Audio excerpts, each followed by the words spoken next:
시편 성경 강해 74편입니다. 성소 회파. 첫째 대지 주의 백성을 잊지 말라 달라는 기도 1절에서 2절. 둘째 원수가 성소를 회파하는 것을 호소함 3절에서 11절. 셋째 과거의 큰 능력으로 구원해 주신 것을 회상하며 기도함 12절에서 15절. 넷째 구원의 하나님을 믿고 기원함 16절에서 21절.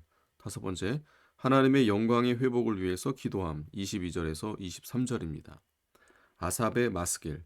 아삽은 다윗 당시의 악사의 수석인 아삽이 아니고 그 후손 중에 한 사람입니다. 그 이유는 이 시의 배경이 다윗 시대가 아니고 갈대아의 느부갓네살 군대에 의하여 예루살렘이 황폐해진 때이기 때문입니다.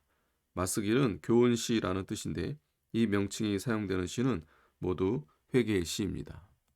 1절 하나님이여 주께서 어찌하여 우리를 영원히 버리시나이까 어찌하여 주의 치시는 양을 향하여 진노의 연기를 바라시니까. 본 시인은 애통하게 된 동기를 두 가지로 말했습니다. 첫째, 하나님께 버림받았다는 것입니다. 성도에게 닥친 환란이 너무 크고 오래가기 때문에 하나님이 버린 것처럼 느껴진 것입니다. 그러나 하나님이 오랫동안 돌보지 않고 내버려 두는 것은 성도를 연단시키기 위함입니다. 둘째는 주의 진노가 임했다는 것입니다.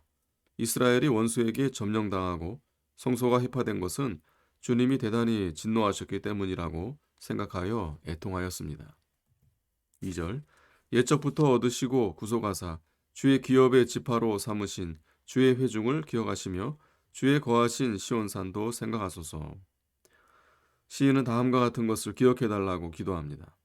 이스라엘을 오래전에 택하시고 구속하신 일, 또 주의 기업의 지파로 삼아주신 일, 주의 회중으로 삼아주신 일, 주님이 시온산에 거하신 일입니다. 시온산은 예루살렘을 가리키며 성전이 있는 곳으로 하나님이 임재해 계신 곳입니다. 오늘날 교회와 영적 세계를 가리킵니다. 3절 영구히 파멸된 곳으로 주의 발을 드십소서. 원수가 성소에서 모든 악을 행하였나이다. 영구히 파멸된 곳은 시온산, 즉 예루살렘 성소를 가리킵니다. 주의 발을 드십소서. 주의 발을 옮겨 성소를 회복시켜 달라는 뜻입니다. 왜냐하면 원수들이 성소에 와서 악을 행하여 황폐케 했기 때문입니다.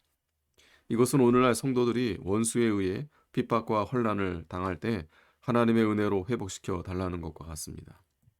4절 주의 대적이 주의 회중에서 헌화하며 자기 길을 세워 표적을 삼았으니 원수들이 하나님의 성전에 길을 꽂아 자기들의 소유를 삼았습니다. 그들은 강팍하고 기고만장하여 예루살렘 성전을 회파하며 헌화했습니다. 헌화는 큰 소리로 떠드는 것이니 원수들이 오만방자하게 날뛰는 것을 가리킵니다. 이 성경 말씀에 의하여 하나님의 성전에 세상 나라의 국가를 개항하면 안 됩니다. 왜냐하면 교회는 하나님의 나라요 세상 나라 위에 있기 때문입니다. 국기 세우는 것은 교회가 세상 나라에 점령당하는 것이기 때문입니다. 5절 저희는 마치 도끼를 들어 삼림을 베는 사람 같으니이다. 이제 저희가 도끼와 철퇴로 성소의 모든 조각품을 쳐서 부수고 주의 성소를 불사르며 주의 이름이 계신 곳을 더럽혀 땅에 엎었나이다.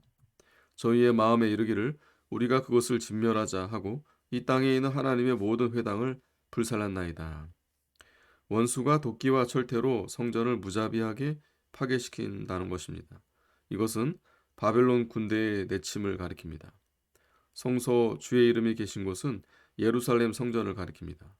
원수가 와서 예루살렘 성전을 불사르고 더럽혔고 또 각 지방에 있는 모든 회당을 불살랐습니다. 회당은 이스라엘 백성들이 모여 성경을 배우는 곳입니다. 9절 우리의 표적이 보이지 아니하며 선지자도 다시 없으며 이런 일이 얼마나 오래는지 우리 중에 아는 자도 없나이다. 암흑의 기간이 얼마나 오래 계속될지 몰라서 탄식하는 것입니다.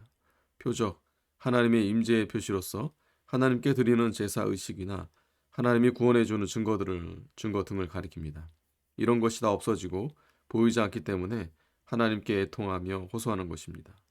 선지자도 다시 없으며 예루살렘 패망 후 선지자들은 이스라엘 나라에서 보이지 않게 되었습니다.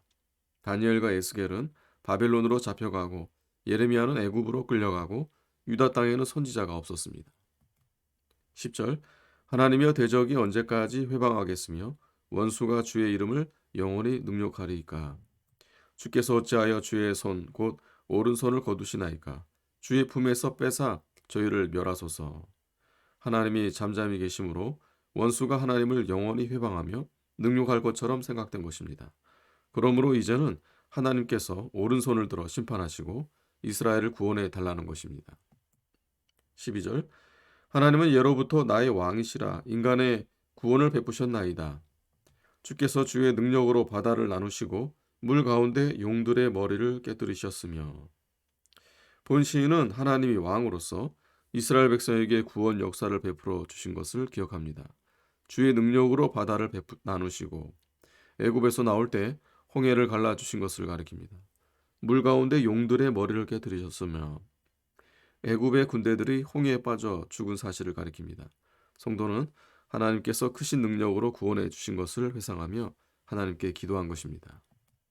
14절 악인의 머리를 파쇄하시고 그것을 사막에 거하는 자에게 식물로 주셨으며 바위를 쪼개사 큰 물을 내시며 길이 흐르는 강들을 말리우셨나이다.